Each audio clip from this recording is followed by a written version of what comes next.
bank accounts. What should we be aware of when it comes to bank accounts? In the UK, it's important where you have a single account, I would recommend make it joint with your partner or with your son or your daughter. The reason being is because if you have a single account, upon your demise, it will be blocked. Right, okay. But if it's joint, it has this right of survivorship concept. In other words, the money will go to the second person. So it's important you have the right person who is going to be in a joint account with yourself. And does the will sort of change that at all, or can they just keep withdrawing money post? Well, look, if it's in joint names, then it means the money goes to the second person. So take an example, husband and wife. Sure. She gets the money from day one. Okay. But if it's in your name alone, and you're normal, they will block the account. So you need the will to apply for the probate. Sure. To get the money. That will take time, obviously. Then you got to take other situations like inheritance tax into account. All the monies need to be disclosed to the revenue.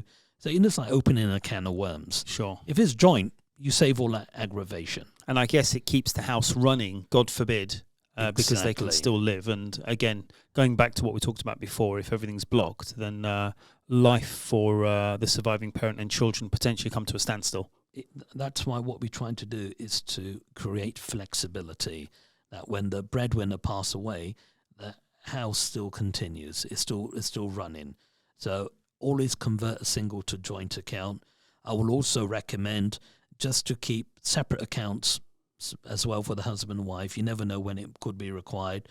People talk about offshore bank accounts as well. Sure. That's also another possibility because in joint names they don't freeze the accounts. But something I would strongly recommend, open up bank accounts for your children. Open bank accounts for the children, and how would that benefit the situation? It's just so that if monies need to be transferred into the account, we have a receiving account. I know Right. in other jurisdictions, and the UK is no stranger to this, when you're dealing with minors' shares, the courts are very, very particular. Okay. And if any money is going into a minor account, they need a receiving account. They need an IBAN number for the money to be transferred into the child's account. So I know majority of the UK residents, when they have a child, they do open bank accounts. All I'm saying, just make sure every child has their own separate bank account. So would you recommend they're separate or just a joint account for all the kids, or does it At the end matter? of the day, when you open a bank account for the child, it will probably be with the mother and the child. All I'm trying to say is, as a child is getting older and older, if you can open up a separate account for the child, this is something you need to explore, this avenue with the banks. All I'm trying to do is create independency, flexibility.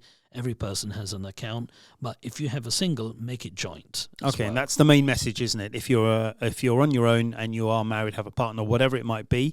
But I suppose if you're not married, you could potentially say, if you had a child, open an mother, account. whatever it might be, open a It'll be joint between account. the parent and the child. Okay, perfect. And that will save you any issues when it comes to probate, having to wait for probate to access that money. Correct. Not only that, it just, at least if money is going to be paid to the beneficiary account, they have a receiving account in the first place. Perfect. Okay, well, wise words there, Mohammed, and hopefully that's quite straightforward for everyone to understand.